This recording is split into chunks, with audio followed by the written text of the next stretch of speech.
says Israel will respond to every rocket after Gaza projectile hits south. Palestinians clash with IDF in the West Bank. US in consultations over North Korea hack response. And Polish Holocaust-themed film gets Academy Awards nomination.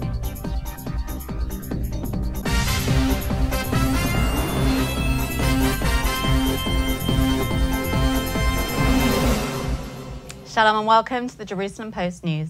The top stories for December 21st. The IAF struck a Hamas cement factory over the weekend in response to a rocket from Gaza that landed in Israel on Friday. Prime Minister Benjamin Netanyahu addressed the attack during a Hanukkah candle lighting ceremony at the Western Wall in Jerusalem on Saturday. ביטחון ישראל קודם לכל, ואני לא אעבור לסדר היום אפילו על ירי של רקטה אחת.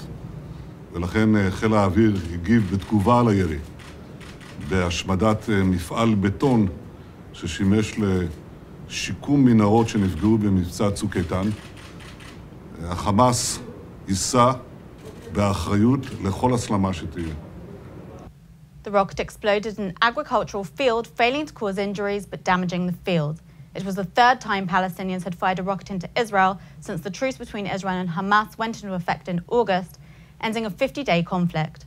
Following Israel's retaliation, which according to the Palestinian Interior Ministry caused no injuries, Hamas accused Israel of violating the ceasefire and warned that the retaliation would lead to further escalation. Israeli security forces clashed with Palestinians and pro-Palestinian activists in the West Bank on Friday.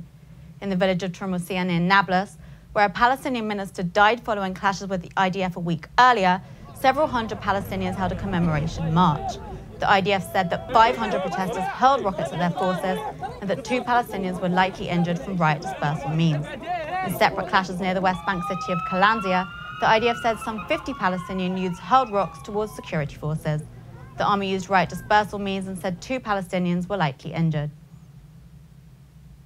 The Obama administration is consulting the UK, Australia and New Zealand, among other countries, in hopes of organising an international response to the cyber attack on Sony Pictures.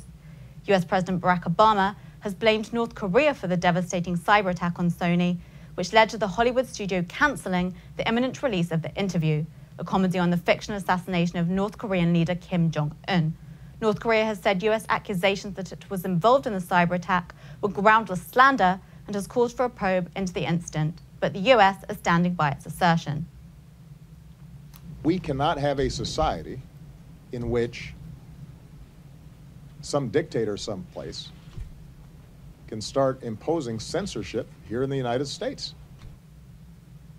And 9 foreign language feature films will advance to the next round of voting for the 87th Academy Awards after 83 films were originally considered in the category.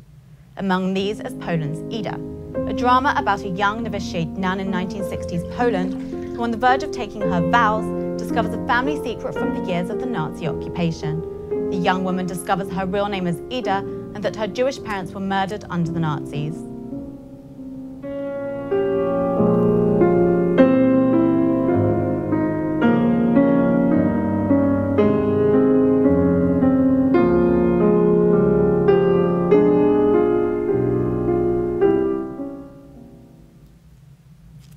And that's it for today. We'll be back tomorrow with the latest stories from Israel. Until then, shalom from the Jerusalem Post studios.